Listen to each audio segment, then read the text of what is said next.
Informasi kemunculan varian lokal COVID-19 di Surabaya, Jawa Timur perlu klarifikasi dan analisa yang lebih mendalam. Jika berdasarkan hasil klarifikasi dinyatakan benar ada, terdapat sejumlah langkah lanjutan yang perlu dilakukan otoritas terkait.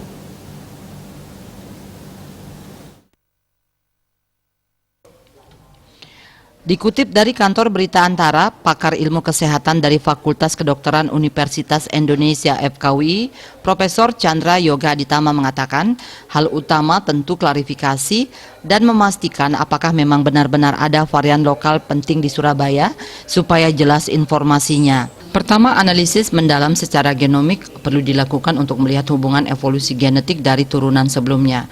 Selanjutnya diunggah ke Gisaid jika dirasa perlu. Kalau varian lokal itu dianggap penting, Indonesia tinggal menginformasikan ke jaringan peringatan dan respon wabah global atau GOAN yang nantinya diputuskan apakah akan masuk dalam varian yang perlu diinvestigasi atau tidak. Mungkin saja sudah ada juga laporan varian serupa dari beberapa negara lain yang mungkin peringainya tidak mengkhawatirkan.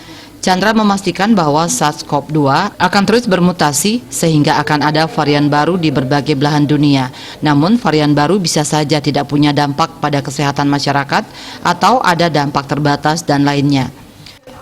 Secara terpisah, juru bicara Kementerian Kesehatan RI Siti Nadia Tarmizi mengatakan sedang menindaklanjuti laporan tersebut dengan menginformasikan sampel virus ke laboratorium whole genome sequencing.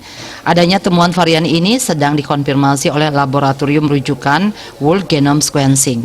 Informasi varian lokal tersebut datang dari Dinas Kesehatan Jawa Timur yang menyebut mutasi virus yang ditemukan berbeda dengan varian COVID-19 yang ada saat ini seperti Alpha, Beta, Gamma, Omicron maupun Delta. Sampel itu terdeteksi whole genome sequencing oleh peneliti dari Institute of Tropical Disease Universitas Airlangga Unair Surabaya. Dari 18 sampel yang terdeteksi itu, ada 8 varian Omicron, 9 varian Delta, dan 1 varian lokal.